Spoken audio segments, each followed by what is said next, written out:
എല്ലാവർക്കും സ്വാഗതം. നമ്മൾ ഇന്ന് പറയുന്നത് +1 പ്രവേശനത്തിലെ ട്രാൻസ്ഫറിനെ കുറിച്ചാണ്. ട്രാൻസ്ഫറിൽ ഒരുപാട് കുട്ടികൾക്ക് പല തരത്തിലുള്ള സംശയങ്ങളുണ്ട്. ട്രാൻസ്ഫർ വരാനായി വരുന്നുണ്ട്. അപ്പോൾ അതിനു മുന്നേ നമ്മൾ ഇതിനെപ്പറ്റിയുള്ള ഒരു കാര്യങ്ങളൊക്കെ മനസ്സിലാക്കി വെക്കണം. എങ്കിൽ മാത്രമേ കൊടുക്കണോ കൊടുക്കണ്ടയോ, ട്രാൻസ്ഫർ വേണോ വേണ്ടയോ, ഇത്തരം കാര്യങ്ങളൊക്കെ നമുക്ക് തീരുമാനിച്ച് ഉറപ്പിച്ചതിന് ശേഷം മാത്രമേ ട്രാൻസ്ഫറിലേക്ക് കടക്കാവൂ. നമുക്കറിയാം, ട്രാൻസ്ഫർ എന്ന വാക്കിന്റെ അർത്ഥം മാറ്റം എന്നാണ്, ഒരു സ്ഥലത്ത് നിന്ന് വേറൊരു സ്ഥലത്തേക്ക്. അപ്പോൾ ട്രാൻസ്ഫർ അപേക്ഷ കൊടുക്കാൻ യഥാർത്ഥത്തിൽ സമയമായി വരുന്നുണ്ട്. എന്നാൽ പോലും എനിക്ക് തോന്നുന്നത് രണ്ടാമത്തെ സപ്ലിമെന്ററിക്ക് ശേഷമായിരിക്കും ട്രാൻസ്ഫർ വിളിക്കുക എന്ന് തന്നെയാണ്. അപ്പോൾ ജൂലൈ 23 അടുത്ത നോട്ടിഫിക്കേഷൻ വരും. ആ നോട്ടിഫിക്കേഷന് ശേഷമായിരിക്കും മിക്കവാറും ട്രാൻസ്ഫർ അലോട്ട്മെന്റിനുള്ള അപേക്ഷ ക്ഷണിക്കുന്നത്. ഇപ്പോൾ ഈ ട്രാൻസ്ഫറിനെ പറ്റി പറയുമ്പോൾ നമ്മൾ പിന്നെ മനസ്സിലാക്കേണ്ട ഒരു കാര്യം നിങ്ങളിപ്പോൾ കണ്ടിട്ടുണ്ടാവും. ഒരു ഉദാഹരണം, ഇപ്പോൾ സയൻസിൽ പഠിക്കുന്ന ഒരു കുട്ടി ഒരു സ്കൂളിൽ നോക്കിയാൽ അവർക്കറിയാം. അവർ നോക്കുമ്പോൾ കൊമേഴ്സിൽ 5 ഒഴിവുകളുണ്ട്. അപ്പോൾ ഈ സയൻസിൽ പഠിക്കുന്ന കുട്ടിക്ക് കൊമേഴ്സിലേക്ക് മാറണമെന്ന് ഒരാഗ്രഹം. അങ്ങനെ പ്രിൻസിപ്പാളിനെ സമീപിച്ചു. ഒരേ സ്കൂളാണ്, സയൻസിൽ നിന്ന് കൊമേഴ്സിലേക്ക്. പ്രിൻസിപ്പാളിനെ സമീപിച്ചിട്ട് പറഞ്ഞു, എനിക്ക് സാർ സയൻസിലാണ് ഇപ്പം ഞാനുള്ളത്, എനിക്ക് ആ ബാച്ചിൽ നിന്ന് കൊമേഴ്സിലേക്ക് ഒന്ന് ആക്കി തരണം. നടക്കുമോ? നടക്കുകയില്ല. അങ്ങനെയുള്ള സ്കൂളുമായി ബന്ധപ്പെട്ട് പ്രിൻസിപ്പലിനോ ആർക്കും തന്നെയോ ഇത്തരം കാര്യങ്ങളിൽ ട്രാൻസ്ഫർ നടത്താനോ ഒന്നും കഴിയില്ല എന്ന കാര്യം എല്ലാവരും തിരിച്ചറിയാം. ട്രാൻസ്ഫർ നടക്കുന്നത് ഇത്രയും കാലം നമ്മൾ HSCAP ഓൺലൈനായിട്ട് പല കാര്യങ്ങൾക്കും അപേക്ഷ കൊടുത്തിരുന്നു. അതായത് ഫസ്റ്റ് അലോട്ട്മെന്റിനെ കൊടുത്തു, ഫസ്റ്റ് സെക്കൻഡ് തേർഡിന് വേണ്ടിയിട്ട് നമ്മൾ ഒരു അപേക്ഷ കൊടുത്തിരുന്നു. പിന്നെ നമ്മൾ സപ്ലിമെന്ററിക്ക് വേണ്ടി അപേക്ഷ കൊടുത്തു. അതേമാതിരി ട്രാൻസ്ഫറിനും ഓൺലൈനായിട്ട് HSCAP മുഖാന്തരം ഓൺലൈൻ അപേക്ഷ നമ്മൾ കൊടുത്താൽ മാത്രമേ നമുക്ക് ട്രാൻസ്ഫർ കിട്ടുകയുള്ളൂ. ഇനി നമ്മളിവിടെ പറയാൻ പോകുന്നത് ഇത് ആർക്കൊക്കെ അപേക്ഷിക്കാം എന്നാണ്. നമ്മൾ ശ്രദ്ധിച്ചു കേൾക്കുക. ഫസ്റ്റ് അലോട്ട്മെന്റിൽ പ്രവേശനം സ്ഥിരം കിട്ടിയവര്, സെക്കൻഡ് അലോട്ട്മെന്റിൽ പ്രവേശനം കിട്ടിയവര്, തേർഡ് അലോട്ട്മെന്റിൽ പ്രവേശനം കിട്ടിയവര്, ഇവരെല്ലാം സ്ഥിരമായി പ്രവേശനം നേടിയിട്ടുണ്ടാവും. ഇവർക്കെല്ലാം ട്രാൻസ്ഫറിന് അപേക്ഷിക്കാം. വേറൊരു വിഭാഗം ആരാ? സപ്ലിമെന്ററി, ഒന്നാം സപ്ലിമെന്ററി ജൂലൈ 22 കഴിഞ്ഞു. അതിൽ പ്രവേശനം കിട്ടിയവർക്ക് ട്രാൻസ്ഫറിന് അപേക്ഷിക്കാം. വരാനിരിക്കുന്ന രണ്ടാം സപ്ലിമെന്ററി ഉണ്ട്. ആ രണ്ടാം സപ്ലിമെന്ററിയിൽ പ്രവേശനം കിട്ടുന്നവർക്കും ട്രാൻസ്ഫറിന് അപേക്ഷിക്കാം. മനസ്സിലായല്ലോ? ഇപ്പൊ നമ്മൾ ഇന്ന് പ്രവേശനം കിട്ടിയവർക്ക് പോലും നാളെ ട്രാൻസ്ഫറാ വരുന്നെങ്കിൽ ട്രാൻസ്ഫറിന് അപേക്ഷിക്കാം എന്ന കാര്യമാണ് പറയാനുള്ളത്. അപ്പോൾ സ്ഥിരമായി ചേർന്നവർക്ക് മാത്രമാണ് ഈ ട്രാൻസ്ഫറിന് അപേക്ഷിക്കാൻ പറ്റുക. സ്പോർട്സ് കോട്ടയിൽ സ്ഥിരപ്രവേശനം നേടിയവർക്കും ട്രാൻസ്ഫറിന് അപേക്ഷിക്കാം. സ്പോർട്സ് കോട്ടയിൽ സ്ഥിരപ്രവേശനം നേടിയവർക്കും ട്രാൻസ്ഫറിന് അപേക്ഷിക്കാം. ഫസ്റ്റ് ഓപ്ഷൻ കിട്ടിയവർക്കും ട്രാൻസ്ഫറിന് അപേക്ഷിക്കാം. കഴിഞ്ഞ വർഷം അത് കൊടുത്തിരുന്നു, ഇപ്രാവശ്യവും കൊടുക്കും. ഫസ്റ്റ് ഓപ്ഷൻ ആണ് കിട്ടിയതെങ്കിലും അവർക്കും ഫസ്റ്റ് ഓപ്ഷൻ കിട്ടിയിട്ട് ട്രാൻസ്ഫർ കൊടുക്കുന്ന ആരാണ്? ആദ്യം നമ്മൾ വിചാരിച്ചു ഈ സ്കൂളാണ് ഏറ്റവും നല്ലത് എന്നൊക്കെ വിചാരിച്ച് നമ്മൾ അവിടെ പോയി ചേർന്നു. പിന്നീടാണ് നമുക്ക് തോന്നിയത് അത് പോരാ, അത്ര വേണ്ട, ഇതിനേക്കാൾ നല്ല സ്കൂൾ വേറൊന്നാണെന്ന് തോന്നിയാൽ നമുക്ക് അങ്ങോട്ട് മാറാം. അങ്ങനെ ഫസ്റ്റ് ഓപ്ഷൻ കിട്ടിയവർക്കും ട്രാൻസ്ഫർ അനുവദിച്ചിട്ടുണ്ട്, ഈ വർഷവും അനുവദിക്കും. സ്പോർട്സ് കോട്ടയിൽ പ്രവേശനം നേടിയവർക്കും ട്രാൻസ്ഫർ കൊടുക്കാം. ആർക്കൊക്കെ കൊടുക്കാൻ പറ്റാത്തവര്? അതാണ് ഇനി പറയുന്നത്. ഇതുവരെ പ്രവേശനം എവിടെയും കിട്ടാത്തവർക്ക് ട്രാൻസ്ഫർ കൊടുക്കാൻ പറ്റില്ല. ഇതുവരെ പ്രവേശനം കിട്ടാത്തവർക്ക് ട്രാൻസ്ഫർ കൊടുക്കാൻ പറ്റില്ല. 2, കമ്മ്യൂണിറ്റി കോട്ടയിൽ സ്ഥിരപ്രവേശനം നേടിയവർക്ക് ട്രാൻസ്ഫർ കൊടുക്കാൻ പറ്റില്ല. മാനേജ്മെന്റ് കോട്ടയിൽ സ്ഥിരപ്രവേശനം നേടിയവർക്ക് എന്ത് കൊടുക്കാൻ പറ്റില്ല? ട്രാൻസ്ഫർ കൊടുക്കാൻ പറ്റില്ല. ക്ലിയർ ആണല്ലോ? ഇതുവരെ കിട്ടാത്തവർക്ക് ട്രാൻസ്ഫർ കൊടുക്കാൻ പറ്റില്ല. കമ്മ്യൂണിറ്റി കോട്ടയിൽ സ്ഥിരപ്രവേശനം നേടിയവർക്ക് ട്രാൻസ്ഫർ കൊടുക്കാൻ പറ്റില്ല. മാനേജ്മെന്റ് കോട്ടയിൽ സ്ഥിരപ്രവേശനം നേടിയവർക്ക് ട്രാൻസ്ഫർ കൊടുക്കാൻ പറ്റില്ല. ഇത്രയേ ഉള്ളൂ കൊടുക്കാൻ പറ്റാത്തവർ. ബാക്കി എല്ലാവർക്കും കൊടുക്കാം. ഇപ്പോൾ കമ്മ്യൂണിറ്റി കോട്ട ഒഴികെ ഗവൺമെന്റ് സ്കൂളിൽ ഈഴവ തീയ റിസർവേഷനിൽ കയറിയവർക്ക് കൊടുക്കാം, മുസ്ലിം റിസർവേഷനിൽ കയറിയവർക്ക് കൊടുക്കാം, വിശ്വകർമ്മ, പിന്നെ ഹിന്ദു ഒ ബി സി, അത് EWS, ഇത്തരം കാറ്റഗറിയിലൊക്കെ കയറിയവർക്ക്, സ്ഥിരപ്രവേശനം നേടിയവർക്ക് ട്രാൻസ്ഫർ കൊടുക്കാം. അത് നമ്മൾ തിരിച്ചറിയേണ്ടതാണ്. ഇപ്പം ഞാൻ എല്ലാ വിഭാഗവും പറഞ്ഞിട്ട് നിങ്ങൾക്ക് ഏതെങ്കിലും സംശയം ഉണ്ടെങ്കിൽ നിങ്ങൾ ആ കമൻറ്റ് ബോക്സിൽ രേഖപ്പെടുത്തി അതിൻ്റെ മറുപടി ഞാൻ പറയും. കൊടുക്കാൻ ആർക്കെങ്കിലും കാര്യത്തിൽ സംശയങ്ങളോ എന്തെങ്കിലും ഉണ്ടെങ്കിൽ നിങ്ങൾ കമൻറ്റ് ചെയ്തോ, അതിൻ്റെ മറുപടി അവിടെ തരാവുന്നതാണ്. ഇനി നിങ്ങൾ തിരിച്ചറിയേണ്ട ഒരു കാര്യം എന്താണെന്ന് വെച്ചാൽ, വൊക്കേഷണൽ ഹയർ സെക്കൻഡറിയിലേക്ക് നിന്ന് ഹയർ സെക്കൻഡറിയിലേക്ക് ട്രാൻസ്ഫർ ഇല്ല. VHCയിൽ നിന്ന് ഹയർ സെക്കൻഡറിയിലേക്ക് ട്രാൻസ്ഫർ ഇല്ല. ഹയർ സെക്കൻഡറിയിൽ നിന്ന് വൊക്കേഷണൽ ഹയർ സെക്കൻഡറിയിലേക്കും ട്രാൻസ്ഫർ കൊടുക്കാൻ കഴിയില്ല. കാരണം എന്താണെന്ന് വെച്ചാൽ ഇത് രണ്ടും രണ്ട് ഭാഗങ്ങളാണ്. ഇത് തമ്മിൽ ഒരു ബന്ധവുമില്ല. ഇവർ രണ്ടും രണ്ടാൾക്കാരാണ്. അപ്പോൾ അതുകൊണ്ട് ട്രാൻസ്ഫർ അങ്ങനെ അവിടെ നിന്ന് ഇങ്ങോട്ടോ ഇവിടുന്ന് അങ്ങോട്ടോ അനുവദിക്കാറില്ല. ഇനി നമ്മൾ ഇത്രയും കാലം ഈ പിന്നെ സപ്ലിമെൻ്ററി ഒക്കെ കൊടുക്കുന്ന സമയത്തൊക്കെ തന്നെ, അല്ലെങ്കിൽ മറ്റേ ജാതി സംവരണം നമ്മൾ കണ്ടു. ഇപ്പൊ സപ്ലിമെന്ററിയുടെ ഇത് വന്നപ്പോൾ നമ്മൾ കണ്ടു SC 1, ഈഴവ തീയ 1, മുസ്ലിം 2, ജനറൽ 5, പിന്നെ വിശ്വകർമ്മ 1, കുടുംബി 2, ഹിന്ദു OBC 3, ഇത്തരത്തില് വിവിധ EWS 1, ഭിന്നശേഷി 1 എന്നൊക്കെയുള്ള വിവിധ തരം തിരിച്ചിട്ടാണ് നമുക്ക് വേക്കൻസി കണ്ടത്. എന്നാൽ ഈ ട്രാൻസ്ഫറിൽ അങ്ങനെ ഒരു സംഭവമേയില്ല. എല്ലാവരെയും ഒരുപോലെ കണക്കാക്കും. എല്ലാം ജനറലാണ്. അതിൽ ജാതി സംവരണമോ സമുദായ സംവരണമോ EWS സംവരണമോ ഭിന്നശേഷി സംവരണമോ ഒന്നും തന്നെ ട്രാൻസ്ഫറിൽ ഉണ്ടായിരിക്കില്ല എന്ന കാര്യമാണ് നമ്മൾ തിരിച്ചറിയേണ്ട ഒന്ന്. ഇനി ഒരു തരത്തിലുള്ള റിസർവേഷനും ഈ ട്രാൻസ്ഫറിലില്ല. പക്ക മെറിറ്റാണ്. ഏറ്റവും കൂടുതൽ ഗ്രേഡ് ഉള്ള ആൾക്കാണ് ഏറ്റവും ആദ്യത്തെ ചാൻസ്. ഓൺലൈനായിട്ട് ചെയ്യുമ്പോൾ അവിടെയും ഈ ചാൻസ് ഗ്രേഡ് കൂടിയവർക്കാണ് ട്രാൻസ്ഫർ ആവശ്യമുണ്ടെങ്കിൽ ട്രാൻസ്ഫർ കിട്ടാനുള്ള ചാൻസ്. ഇനിയിപ്പോൾ ഇങ്ങനെ ട്രാൻസ്ഫർ എന്നൊക്കെ പറഞ്ഞപ്പോൾ നിങ്ങൾക്കൊരു സംശയം ഉണ്ടാവും, എല്ലാവരും ഞാനും കൊടുക്കണമെന്ന്. ട്രാൻസ്ഫർ ആവശ്യമുള്ളവർ മാത്രമേ കൊടുക്കാവൂ. എല്ലാവരും ട്രാൻസ്ഫർ കൊടുക്കേണ്ട ആവശ്യമില്ല. നിങ്ങൾക്ക് ഒരു സ്കൂളിൽ നിന്ന് വേറൊരു സ്കൂളിലേക്ക് പോകണോ, അല്ലെങ്കിൽ നിങ്ങൾക്ക് ഒരു സ്കൂളിൽ നിന്ന് ഒരു കോഴ്സിൽ നിന്ന് വേറൊരു കോഴ്സിലേക്ക് പോകണോ എങ്കിൽ മാത്രമേ നിങ്ങൾ ട്രാൻസ്ഫർ കൊടുക്കേണ്ടതുള്ളൂ. അതെല്ലാവർക്കും ബാധകമല്ല ഈ ട്രാൻസ്ഫർ എന്ന കാര്യവും നമ്മൾ തിരിച്ചറിയുക. ഇനി നമ്മൾ പറയാൻ പോകുന്നത് എങ്ങനെയൊക്കെയാണ് ട്രാൻസ്ഫർ കൊടുക്കുക, ആരൊക്കെയാണ് ഏതൊക്കെ വിധത്തിലാണ് കൊടുക്കുക. അപ്പം ഞാൻ കുറേ ഉദാഹരണങ്ങൾ പറയാം. ഇതിലേതെങ്കിലും ഒരു വിഭാഗമായിരിക്കും നിങ്ങൾ.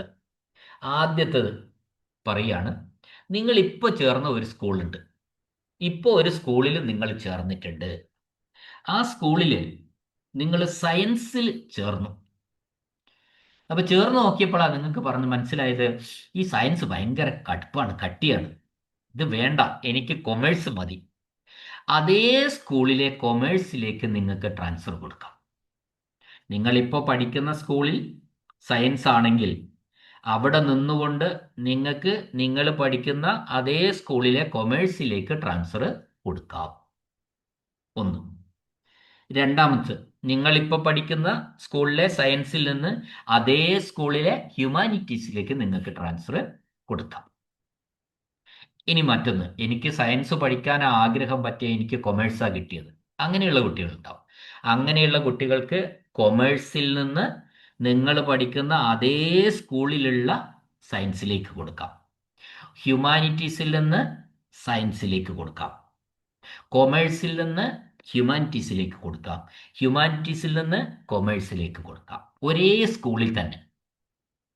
കോഴ്സുകൾ അങ്ങോട്ടും ഇങ്ങോട്ടും മാറ്റാൻ വേണ്ടി നമുക്ക് അതും ട്രാൻസ്ഫറാണ്.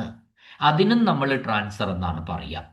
ഈ വിധത്തിൽ ഇങ്ങനെയുള്ള കുറേ കുട്ടികളുണ്ടാവും. സ്കൂൾ മാറണ്ട, ഈ സ്കൂളിൽ തന്നെ, ഈ സ്കൂൾ മാറണ്ട, എനിക്ക് സയൻസിൽ നിന്ന് കൊമേഴ്സിലേക്ക് പോകണം, അല്ലെങ്കിൽ കൊമേഴ്സിൽ നിന്ന് സയൻസിലേക്ക് പോകണം, അല്ലെങ്കിൽ ഹ്യൂമാനിറ്റീസിൽ നിന്ന് കൊമേഴ്സിലേക്ക് പോകണം, കൊമേഴ്സിൽ നിന്ന് ഹ്യൂമാനിറ്റി, ഈ രീതിയിലുള്ള മാറ്റങ്ങൾ ആവശ്യമുണ്ടെങ്കിൽ അവർക്ക് കൊടുക്കാവുന്നതാണ്. ഇനി രണ്ടാമത്തെ വിഭാഗമാണ് ഞാൻ പറയുന്നത്. കോഴ്സ് മാറ്റം വേണ്ട, പക്ഷെ എനിക്ക് സ്കൂൾ മാറണം. ഞാനിപ്പോൾ സയൻസിലാണ് പഠിക്കുന്നത്, കുറച്ച് ദൂരെയാണ്. എൻ്റെ വീട്ടിനടുത്തുള്ള ഒരു സ്കൂളിലേക്ക് കിട്ടിയാൽ എനിക്കിഷ്ടമാണ്. അപ്പോൾ ദൂരെയുള്ള സ്കൂളിൽ നിന്ന് പഠിക്കുന്ന സയൻസിൽ നിന്ന് വീട്ടിനടുത്തുള്ള സ്കൂളിലെ സയൻസിലേക്ക് നമുക്ക് കൊടുക്കാം. അപ്പോൾ സയൻസ് ടു സയൻസ്, കോഴ്സ് മാറുന്നില്ല, മറിച്ച് സ്കൂള് മാറിക്കൊടുക്കാം. ദൂരെയുള്ള സ്കൂളിലെ ഹ്യൂമാനിറ്റീസിൽ നിന്ന് അടുത്ത സ്കൂളിലെ ഹ്യൂമാനിറ്റീസിലേക്ക് കൊടുക്കാം. ദൂരെയുള്ള സ്കൂളിലെ കൊമേഴ്സിൽ നിന്ന് അടുത്ത സ്കൂളിലെ കൊമേഴ്സിലേക്ക് നമുക്ക് കൊടുക്കാം. അവിടെയൊന്നും നമ്മൾ കോഴ്സ് മാറുന്നില്ല. പഠിച്ച കൊമേഴ്സാണ് പഠിച്ചെങ്കിൽ ഇവിടെയും കൊമേഴ്സ് തന്നെ, ഹ്യൂമാനിറ്റീസ് ആണെങ്കിൽ ഹ്യൂമാനിറ്റീസ്, സ്കൂളും മാറുകയാണ്. ദൂരെയുള്ള സ്കൂളാവണമെന്നില്ല. തൊട്ടടുത്ത സ്കൂളിൽ നിന്ന് ദൂരെയുള്ള സ്കൂളിലേക്കും പോകാം. ഈ തൊട്ടടുത്ത സ്കൂൾ അത്ര പോരാ, എനിക്ക് മറ്റേ സ്കൂൾ മതി. അങ്ങനെയാണെങ്കിൽ നിങ്ങൾ കോഴ്സ് മാറേണ്ട, സ്കൂളിന് മാത്രം മാറ്റം അപേക്ഷ കൊടുക്കാം. ആ കൊടുക്കുന്നത് എങ്ങനെയാണെന്നൊക്കെ നോട്ടിഫിക്കേഷൻ വന്ന് കൃത്യമായിട്ട് നമ്മൾ പറഞ്ഞു തരും, എങ്ങനെയാണ് ഇത് കൊടുക്കേണ്ട രീതികൾ. നമുക്കറിയാം, ഈ ഇപ്പോൾ സെക്കൻഡ് സപ്ലിമെൻ്ററി അലോട്ട്മെൻ്റ് ആയാലും ട്രാൻസ്ഫർ ആയാലും ഒക്കെ നിങ്ങൾ ബയോഡേറ്റ പാർട്ട്, കുട്ടിയുടെ ആ ഡീറ്റെയിൽസ് ബയോഡേറ്റ വരുന്ന എല്ലാ കാര്യങ്ങളും അതുപോലെ തന്നെയാണ്. ഇവിടെ മാത്രമേ മാറ്റമുള്ളൂ, നമ്മൾ ഈ ഓപ്ഷൻ കൊടുക്കുന്നിടത്ത് മാത്രമേ മാറ്റേണ്ടതുള്ളൂ. ഇനി മൂന്നാമത്തെ കേസ്, ഇപ്പോൾ ഞാൻ അടുത്തുള്ള സ്കൂളിൽ സയൻസിലാണ് പഠിക്കുന്നത്. എനിക്ക് ആ സ്കൂളിൽ നിന്ന് വീട്ടിനടുത്തുള്ള സ്കൂളിലെ കൊമേഴ്സിലേക്ക് മാറണം. അപ്പോൾ എന്തൊക്കെ മാറി? സ്കൂളും മാറി, കോഴ്സും മാറിക്കൊടുക്കാം. ഒരു സ്കൂളിൽ നിന്ന് സയൻസ് പഠിക്കുന്ന കുട്ടിക്ക് വേറൊരു സ്കൂളിലെ കൊമേഴ്സിലേക്ക് കൊടുക്കാം. ഒരു സ്കൂളിലെ ഹ്യൂമാനിറ്റീസ് പഠിക്കുന്ന കുട്ടിക്ക് വേറൊരു സ്കൂളിലെ കൊമേഴ്സിലേക്ക് കൊടുക്കാം. ഒരു സ്കൂളിൽ ഹ്യൂമാനിറ്റീസ് പഠിക്കുന്ന കുട്ടിക്ക് വേറൊരു സ്കൂളിലെ സയൻസിലേക്ക് കൊടുക്കാം. ഒരു സ്കൂളിൽ കൊമേഴ്സ് പഠിക്കുന്ന കുട്ടിക്ക് ഹ്യൂമാനിറ്റീസിലേക്ക് വേറൊരു സ്കൂളിലേക്ക് കൊടുക്കാം. അപ്പോൾ സ്കൂളും മാറാം, അവിടെ തന്നെ കോഴ്സും മാറാം. ഇങ്ങനെയും നമുക്ക് ട്രാൻസ്ഫർ കൊടുക്കാം. സയൻസിൽ നിന്ന് സയൻസിലേക്ക് മാത്രം ആവണമെന്ന് നിർബന്ധമില്ല. ഇന്ന സ്കൂളിൽ നിന്ന്, പിന്നെ ഇപ്പോൾ കോഴിക്കോട് സിറ്റിയിലുള്ള ഒരു സ്കൂളിൽ നിന്ന് ബേപ്പൂരിലുള്ള സ്കൂളിലേക്ക് കൊടുക്കാം. സയൻസിൽ പഠിച്ചുകൊണ്ടിരുന്ന കുട്ടി അവിടെ കൊമേഴ്സിലേക്ക് കൊടുക്കാം. ആ രീതിയിൽ കോഴ്സും മാറാം, സ്കൂളും മാറാം. ഇനി ഇപ്പൊ 3 കേസ് ഞാൻ പറഞ്ഞു. നാലാമത്തെ കേസ്, ജില്ല മാറിക്കൊടുക്കാം. ഒരു നിയന്ത്രണവും ഇല്ല. കണ്ണൂരുള്ള ഒരു സ്കൂളിൽ സയൻസ് പഠിക്കുന്ന കുട്ടി, ഉദാഹരണമാണ്, കണ്ണൂരുള്ള സ്കൂളിൽ സയൻസ് പഠിക്കുന്ന കുട്ടിക്ക് തിരുവനന്തപുരത്തെ ഒരു സ്കൂളിൽ സയൻസിന് ട്രാൻസ്ഫർ കൊടുക്കാം. കണ്ണൂര് സയൻസ് പഠിക്കുന്ന ഒരു കുട്ടിക്ക് കോട്ടയത്തുള്ള ഒരു സ്കൂളിലെ കൊമേഴ്സിന് കൊടുക്കാം. മലപ്പുറത്ത് കൊമേഴ്സ് പഠിക്കുന്ന ഒരു കുട്ടി എറണാകുളം ജില്ലയിൽ ഹ്യൂമാനിറ്റീസിന് കൊടുക്കാം. പാലക്കാട് ഹ്യൂമാനിറ്റീസ് പഠിക്കുന്ന ഒരു കുട്ടിക്ക് കോഴിക്കോട് ജില്ലയിൽ കൊമേഴ്സിന് കൊടുക്കാം. ഇങ്ങനെ ഏത് വിധത്തിൽ വേണമെങ്കിലും ജില്ല മാറി ട്രാൻസ്ഫർ കൊടുക്കാം. ഏത് ജില്ലയിലേക്ക് വേണമെങ്കിലും ട്രാൻസ്ഫർ കൊടുക്കാം. അപ്പോൾ ഇപ്പം 4 കേസുകൾ, 4 ടൈപ്പ് ഞാൻ പറഞ്ഞു ട്രാൻസ്ഫർ. ആദ്യത്തത്, സ്കൂള് മാറാതെ കോഴ്സ് അവിടെ മാറുക, അതേ സ്കൂളിൽ തന്നെ പല കോഴ്സിലേക്ക് മാറുക. രണ്ടാമത്തത്, കോഴ്സ് മാറാതെ സ്കൂള് മാത്രം മാറുക, സയൻസ് ടു സയൻസ്, പക്ഷെ സ്കൂള് മാറണം. മൂന്നാമത്തെ, സ്കൂളും മാറുക കോഴ്സും മാറുക, രണ്ടും കൂടെ കൊടുക്കാം. ഇപ്പം ഞാൻ കൊമേഴ്സ് ഒരു സ്കൂളിലാണ് പഠിക്കുന്നത്, വേറൊരു സ്കൂളിൽ ഞാൻ ഹ്യൂമാനിറ്റീസിന് കൊടുക്കാം. പിന്നെ ജില്ല മാറി കൊടുക്കാം. ജില്ല മാറി ഏത് സബ്ജക്റ്റ്? ഒരേ സബ്ജക്റ്റ് കൊടുക്കാം, അല്ലെങ്കിൽ കോഴ്സ് മാറിക്കൊടുക്കാം, സ്കൂള് മാറിക്കൊടുക്കാം. സ്കൂള് മാറുമല്ലോ, ജില്ല മാറുമ്പോൾ എന്തായാലും സ്കൂള് മാറുമല്ലോ. അപ്പോൾ ഇങ്ങനെയാണ് ട്രാൻസ്ഫർ കൊടുക്കേണ്ടത്. ഇത്രയും കാലം അപേക്ഷിച്ച മാതിരി തന്നെ HS ക്യാപ്പിൽ ഓൺലൈനായിട്ടാണ് നമ്മൾ ഈ ട്രാൻസ്ഫറിനും അപേക്ഷിക്കേണ്ടത്. അപ്പോൾ ഞാൻ ഒരിക്കൽ കൂടി പറയാണ്, ഗ്രേഡ് കൂടിയവർക്കാണ് ട്രാൻസ്ഫർ കൊടുത്താൽ അവർക്കാണ് ചാൻസ് കൂടുതൽ. മെറിറ്റ് നോക്കി തന്നെയാണ് ഈ ട്രാൻസ്ഫറും നടക്കുക.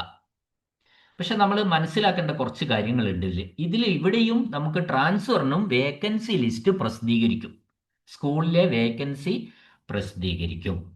പക്ഷേ നമ്മൾ സപ്ലിമെൻ്ററിയിൽ അപേക്ഷിക്കണമെങ്കിൽ വേക്കൻസി കാണണം. വേക്കൻസി ഇല്ലാത്തടത്ത് സപ്ലിമെൻ്ററി കൊടുക്കാൻ പറ്റില്ല. എന്നാൽ ട്രാൻസ്ഫർ കൊടുക്കാൻ വേക്കൻസി വേണമെന്നില്ല. ഒരു സ്കൂളിൽ വേക്കൻസി ഇല്ലയെന്ന് വെച്ചോ, നിങ്ങൾക്ക് ആ സ്കൂളാണ് ഇഷ്ടം, നിങ്ങൾ അവിടെ കൊടുത്തേക്കുക, ധൈര്യമായിട്ട് കൊടുക്കുക. അവിടുന്ന് ഏതെങ്കിലും ഒരു കുട്ടി പുറത്തേക്ക് പോയിട്ടുണ്ടെങ്കിൽ നിങ്ങൾ എവിടെ കയറും? ഞാൻ പറഞ്ഞ മനസ്സിലായല്ലോ. ഇപ്പൊ നിങ്ങൾ കൊടുക്കുന്ന സ്കൂളിൽ ഒരു വേക്കൻസി ഇല്ല എന്ന് വിചാരിക്കുക. പക്ഷെ നിങ്ങൾ അവിടെ ഒരു ട്രാൻസ്ഫറിന് കൊടുത്തു. നിങ്ങൾക്ക് ആ സ്കൂളിൽ സയൻസ് പഠിക്കാൻ ആഗ്രഹമുണ്ട്. നിലവിൽ അവിടെ 60 സീറ്റാണ് ഉള്ളത്. ആ 60 സീറ്റിലും കുട്ടികളുണ്ട്. എന്നാലും ഒരാഗ്രഹത്തിന്റെ പുറത്ത് ഞാൻ ഒരു ട്രാൻസ്ഫർ അപേക്ഷ അങ്ങോട്ട് കൊടുത്തു ഓൺലൈനായിട്ട്. അപ്പോൾ എന്താ സംഭവിച്ചതെന്ന് വെച്ചാൽ ട്രാൻസ്ഫർ വന്നപ്പോൾ ഈ കുട്ടിക്ക് കിട്ടി. എന്താ കാരണം? അവിടുന്ന് ഒരു കുട്ടി വേറൊരു സ്കൂളിലേക്ക് ട്രാൻസ്ഫർ കൊടുത്തിരുന്നു.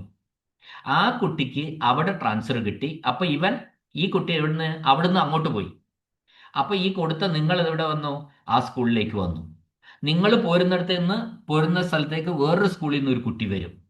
ഇത് ആ കുട്ടി പോരുന്നിടത്ത് വേറൊരു സ്കൂളിൽ നിന്ന് ഒരു കുട്ടി വരും. ഇതൊരു ചങ്ങലയാണ്. ഒരിടത്തുനിന്ന് പോവും, മറ്റേ ആൾ അവിടെ വരും. അവൾ വന്നിടത്ത് വേറൊരാൾ വരും. ഇങ്ങനെ പോവുകയാണ് ഈ ട്രാൻസ്ഫർ. അപ്പോൾ ഒരു ഒഴിവ് എവിടെങ്കിലും ഉണ്ടെങ്കിൽ പോലും ഒരുപാട് ട്രാൻസ്ഫർ ആ ഒരു ഒഴിവിൽ നടക്കുമെന്നാണ് നമ്മൾ പറയേണ്ടത്. ഒരൊഴിവിലേക്ക് ഇവിടുന്ന് അങ്ങോട്ട് വന്നു, അപ്പോൾ അവിടുന്ന് ഇങ്ങോട്ട് വന്നു, അവിടുന്ന് വേറൊരിടത്തുനിന്ന് അവിടെ വന്നു, അങ്ങനെ പുറകോട്ട് വരികയാണ്. അപ്പോൾ എന്നാൽ പോലും നമ്മൾ മനസ്സിലാക്കേണ്ട കാര്യം എന്താണെന്ന് വെച്ചാൽ, അപ്പോൾ ട്രാൻസ്ഫറിന്റെ രീതികൾ ഞാൻ മനസ്സിലായല്ലോ. ഇത് നിങ്ങൾ ചിന്തിച്ചിട്ട് മാത്രമേ കൊടുക്കാവൂ. വളരെ ആലോചിച്ച് നിങ്ങൾ പോകാൻ തയ്യാറാണോ, തയ്യാറാണെങ്കിൽ മാത്രമേ അപേക്ഷ കൊടുക്കാവൂ. ഈ കൊടുത്തിട്ട് നിങ്ങൾ ഏയ് ഞാൻ പോകുന്നില്ല, നടക്കൂല, നിങ്ങളെ പുറത്താക്കും. നിങ്ങൾ കൊടുത്തിട്ട് കിട്ടിയാൽ നിങ്ങൾ നിർബന്ധമായിട്ടും പോകണം. കിട്ടിയില്ലെങ്കിൽ നിങ്ങൾ പോവുകയും വേണ്ട. ട്രാൻസ്ഫർ നിങ്ങൾക്ക് കിട്ടിയാൽ നിങ്ങൾ നിർബന്ധമായിട്ടും പോകണം. ഇല്ലെങ്കിൽ ആ സ്കൂളിൽ നിന്ന് നിങ്ങളെ പുറത്താക്കും. കാരണം എന്താണെന്ന് വെച്ചാൽ നിങ്ങൾ പോകുന്ന സ്കൂളിലേക്ക്, നിങ്ങൾ പോകുന്ന സ്ഥലത്തേക്ക് മറ്റൊരാൾക്ക് കൊടുത്തിട്ടുണ്ടാവും. ഇത് ഓൺലൈൻ ട്രാൻസ്ഫറാണ്. നിങ്ങൾ അവിടെ നിന്ന് പോയാൽ അവിടത്തേക്ക് വേറൊരു കുട്ടി വരാനിരിക്കുന്നുണ്ട്. അതുകൊണ്ട് നിങ്ങളെ അവിടെ നിന്ന് പുറത്താക്കും. അതുകൊണ്ട് നമുക്ക് ഉത്തമ ബോധ്യം വേണം. എനിക്ക് ആ സ്കൂൾ താല്പര്യമുണ്ട്, കിട്ടിയാൽ ഞാൻ പോകാൻ തയ്യാറാണ്, എങ്കിൽ മാത്രമേ നിങ്ങൾ അപേക്ഷിക്കാവൂ. ഇതാണ് അതിൽ പ്രധാനമായിട്ട് പറയാനുള്ളത്. മറ്റൊരു കാര്യം പറയാനുള്ളത് എന്താണെന്ന് വെച്ചാൽ, കുറഞ്ഞ സീറ്റുകൾ മാത്രമേ ഈ ട്രാൻസ്ഫറിലുള്ളൂ ശരിക്കും. അപ്പോൾ ഒരു 20% പേരിൽ കൂടുതലൊന്നും ട്രാൻസ്ഫർ കിട്ടാൻ സാധ്യതയില്ല. അപ്പോൾ കിട്ടാൻ സാധ്യത ഇത്രയൊക്കെ ഉള്ളൂ. വളരെ ആലോചിച്ചിട്ട് മാത്രമേ അപേക്ഷ കൊടുക്കാവൂ. അത് കോഴ്സ് മാറുമ്പോഴും സ്കൂൾ മാറുമ്പോഴും ഒക്കെ നമ്മൾ ആലോചിക്കണം. എങ്ങനെയെങ്കിലും നമുക്ക് കിട്ടിപ്പോയാൽ പിന്നെ തിരിച്ച് ചിന്തിക്കാനേ പറ്റില്ല, നമ്മൾ പോയേ പറ്റൂ. അപ്പോൾ സ്വാഭാവികമായിട്ടും പിന്നെ ചില കുട്ടികൾക്ക് ഇപ്പോൾ ഒരു സംശയം എന്താണെന്ന് വെച്ചാൽ, ഫീസൊക്കെ തിരിച്ചു കിട്ടുമെന്നാ പോയാൽ. എല്ലാ ഫീസും കിട്ടില്ല. ചില ഫീസുകൾ നമ്മൾ PTA ഫണ്ടൊക്കെ മിക്കവാറും സ്കൂളുകാർ കൊടുക്കുന്നുണ്ട്, തിരിച്ച് കൊടുക്കുന്നുണ്ട്. അത് കുറഞ്ഞ ഫീസുകൾ. പിന്നെ ചിലടത്ത് നമ്മൾ ഗവൺമെൻറ് ആവശ്യമുള്ള ഫീസുകൾ അടച്ചാൽ അവിടെ അടച്ചത് അപ്പുറത്ത് അടയ്ക്കേണ്ട ആവശ്യമില്ല. അങ്ങനെയൊക്കെ ഉണ്ട്. അത്രയേ ഉള്ളൂ. എന്നാലും ചെറിയൊരു പൈസ ചെലവ് നമുക്ക് എന്തായാലും വരും പുതിയ സ്കൂളിലേക്ക് നമ്മൾ പോകുമ്പോൾ. പുസ്തകങ്ങളൊക്കെ ഓൾറെഡി കിട്ടിയിട്ടുണ്ടെങ്കിൽ അതൊക്കെ മതിയല്ലോ നമുക്ക്. അപ്പോൾ എല്ലാവരും ഇപ്പോഴത്തെ ഒരു അവസ്ഥയിൽ പിന്നെ എല്ലാവരും പഠിച്ചു തുടങ്ങിയിട്ടുണ്ടാവും. കോഴ്സ് മാറാൻ ആഗ്രഹിക്കുന്നവർക്ക് ഇതൊക്കെ ചിലർക്കൊരു തെറ്റിദ്ധാരണയുണ്ട്. ട്രാൻസ്ഫർ വന്നാൽ ഉടനെ ഞാനിപ്പോൾ കൊമേഴ്സിലാണ് നിൽക്കുന്നത്, എനിക്ക് സയൻസ് കിട്ടുമെന്ന് ഒരുറപ്പുമില്ല കേട്ടോ. അല്ലെ സയൻസിലാണ് നിൽക്കുന്നത്, എനിക്ക് കൊമേഴ്സ് കിട്ടും. ചിലപ്പോൾ സാധ്യതയുണ്ട്, കിട്ടാം കിട്ടാതിരിക്കാം. നമുക്ക് അത്തരം കാര്യങ്ങളിലൊന്നും ഒരുറപ്പും ഇല്ല. ഓൺലൈൻ ട്രാൻസ്ഫർ ആണ്, നിങ്ങളുടെ അർഹതയ്ക്കനുസരിച്ചായിരിക്കുക. അപ്പോൾ ഇപ്പോൾ പഠിച്ചു തുടങ്ങിയിട്ടുള്ള കുട്ടികളൊക്കെ എന്ത് ചെയ്യുക? മനസ്സിലാക്കേണ്ട ഒരു കാര്യം, കുറഞ്ഞ ആൾക്കാർക്ക് മാത്രമേ ട്രാൻസ്ഫർ കിട്ടുകയുള്ളൂ. കിട്ടാത്തവർ നിലവിൽ കിട്ടിയിട്ടുള്ള സ്കൂളിനെ സ്നേഹിക്കുക. നിങ്ങൾക്ക് കിട്ടിയിട്ടുള്ള കോഴ്സ് ആയിക്കോട്ടെ, ഇത് മതി, ഞാൻ ഇതിൽ നന്നായി പഠിച്ചിട്ട് നല്ല മാർക്ക് വാങ്ങാം എന്ന് ചിന്തിച്ച് പഠിച്ചു തുടങ്ങുക. അല്ലെങ്കിൽ എന്താണെന്നറിയോ പ്രശ്നം? എനിക്ക് അവിടെ കിട്ടിയില്ല എന്ന് ഇതും ആലോചിച്ചിരിക്കും നമ്മൾ. ആ കോഴ്സ് കിട്ടിയില്ലല്ലോ, ആ സ്കൂൾ കിട്ടിയില്ലല്ലോ എന്ന് വിചാരിച്ചിരിക്കുമ്പോൾ നമുക്ക് എന്തായി മുമ്പോട്ടുള്ള യാത്രയ്ക്ക് വലിയ ബുദ്ധിമുട്ട് വരും. നമ്മൾക്കൊന്നും പഠിക്കാൻ കഴിയില്ല. അപ്പം നിലവിൽ ട്രാൻസ്ഫർ നിങ്ങൾ കൊടുത്തു നോക്ക്. വെറുതെ ട്രാൻസ്ഫർ കിട്ടിയാൽ കിട്ടട്ടെ എന്ന് മാത്രം ചിന്തിച്ച് നിങ്ങൾ അപേക്ഷ കൊടുക്കുക. കിട്ടിയാൽ നിങ്ങൾ പോവുക. കിട്ടിയില്ലെങ്കിൽ, ട്രാൻസ്ഫർ നിങ്ങൾക്ക് കിട്ടിയില്ലെങ്കിൽ, നിങ്ങൾ നിലവിലുള്ള സ്കൂളിൽ ആ സ്കൂളിനെ സ്നേഹിക്കുക. അവിടെ കിട്ടിയ കോഴ്സ് നെ സ്നേഹിക്കുക. ആ കോഴ്സ് വളരെ നന്നായിട്ട് പഠിക്കാൻ വേണ്ടി നിങ്ങൾ ശ്രമിക്കുക. ഏറ്റവും കൂടുതൽ മാർക്കോടുകൂടി നിങ്ങൾ പാസ്സാകാൻ വേണ്ടിയിട്ടുള്ള ഒരു ശ്രമമാണ് ഇത്തരം കാര്യങ്ങളിൽ നടത്തേണ്ടത്. അപ്പോൾ ഇനി ട്രാൻസ്ഫർ വരുമ്പോൾ നമ്മൾ ബാക്കി കാര്യങ്ങൾ പറഞ്ഞു തരാം നോട്ടിഫിക്കേഷനിൽ. ഇതിൽ കൂടുതൽ കാര്യമായ മാറ്റങ്ങളൊന്നും ഉണ്ടാവാനുള്ള സാധ്യതയില്ല. പക്ഷേ ഓപ്ഷൻ എങ്ങനെയാണ് കൊടുക്കുന്നത് എന്ന് മാത്രമേ അതിൽ പറയേണ്ടതുള്ളൂ. അതൊരിക്കൽ കൂടി ഞാൻ പറഞ്ഞു തരാം. ഈ പറഞ്ഞ കാര്യങ്ങളിലല്ലാത്ത എന്തെങ്കിലും സംശയങ്ങൾ നിങ്ങൾക്കുണ്ടെങ്കിൽ നിങ്ങൾ കമൻറ്റ് ബോക്സിൽ രേഖപ്പെടുത്തുക. ഈ പിന്നെ ക്ലാസ്സുകളൊക്കെ കേൾക്കുന്നവർ നിർബന്ധമായിട്ടും ഒരു കാര്യം ചെയ്യണം, ഈ ചാനൽ സബ്സ്ക്രൈബ് ചെയ്ത് കേൾക്കണം എന്നൊരു അഭ്യർത്ഥന എല്ലാവരോടും വെച്ചുകൊണ്ട് സംശയങ്ങൾ കമൻറ്റ് ബോക്സിൽ രേഖപ്പെടുത്തുക. ഈ ട്രാൻസ്ഫർ വരുന്ന ദിവസം അതിൻ്റെ നോട്ടിഫിക്കേഷൻ വന്നാൽ ഒരു ചെറിയ ക്ലാസ് കൂടി സംശയങ്ങളെല്ലാം കൂടി ഉൾപ്പെടുത്തി ഞാൻ നിങ്ങൾക്ക് വേണ്ടിയിട്ട് വിട്ടുതരാവുന്നതാണ്. ഓക്കെ, കേട്ട എല്ലാവർക്കും നന്ദി, നമസ്കാരം.